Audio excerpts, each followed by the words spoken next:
has found safer terrain. More workers now skirt the traps, and the number of dangerous entries begins to fall.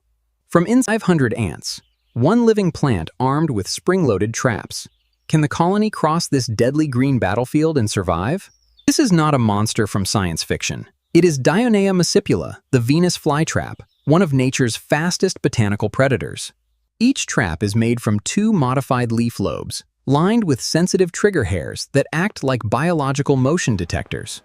A single touch usually is not enough. The plant needs repeated stimulation, helping it avoid wasting energy on raindrops or debris. Touch the trigger hairs again within a short window, and electrical signals race through the leaf. Then the trap snaps shut.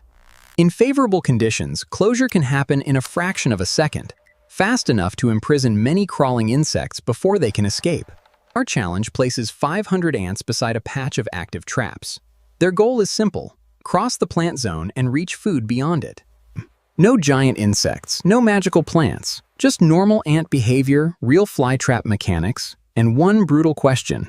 Ants do not move as 500 independent minds. They coordinate with chemical trails, contact signals, and rapid information sharing. The first workers are scouts. They probe unfamiliar surfaces, searching for food while unknowingly mapping the danger for the ants behind them. The outside of the leaf is harmless.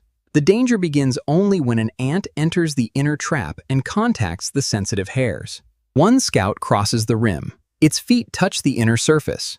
For the plant, this tiny visitor is now inside the detection zone. First contact.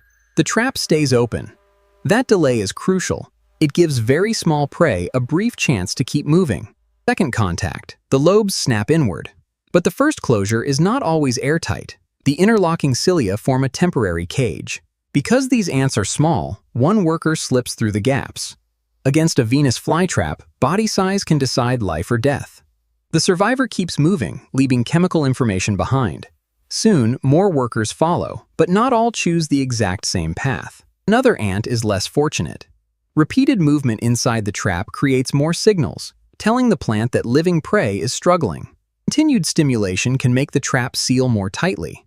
The plant then begins preparing for digestion, a process that takes days. Digestive glands release enzymes that break down soft tissues and free nutrients, especially nitrogen and phosphorus, from the captured animal. Venus flytraps evolved in nutrient-poor wetlands. Their traps do not replace photosynthesis. They supplement the plant with nutrients the soil lacks. Now the main column arrives. Dozens of workers fan outward, and the encounter becomes less like a duel and more like a traffic problem.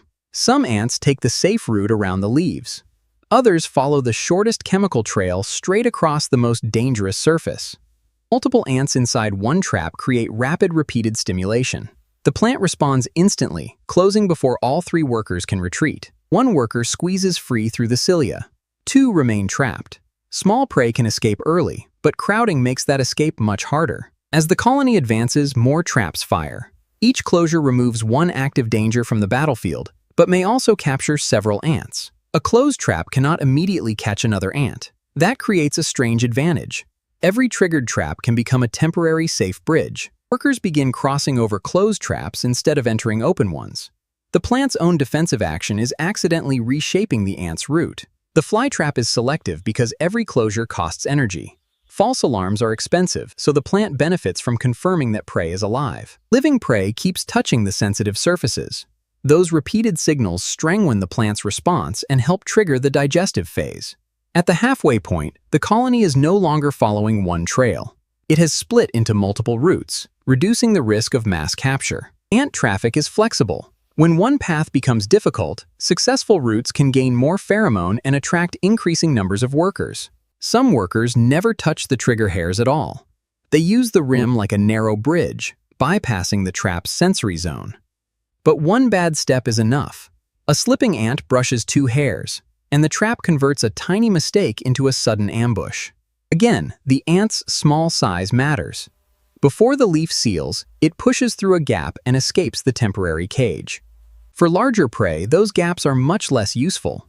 Venus flytraps are better at retaining insects big enough to remain trapped between the lobes. The colony has found safer terrain.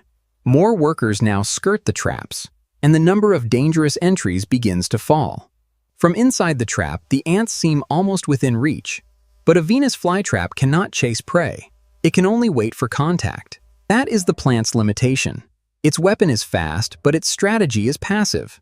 Mobile ants can test, retreat, and reroute. The first workers reach the food. On the return journey, they reinforce the successful route, making it easier for others to follow.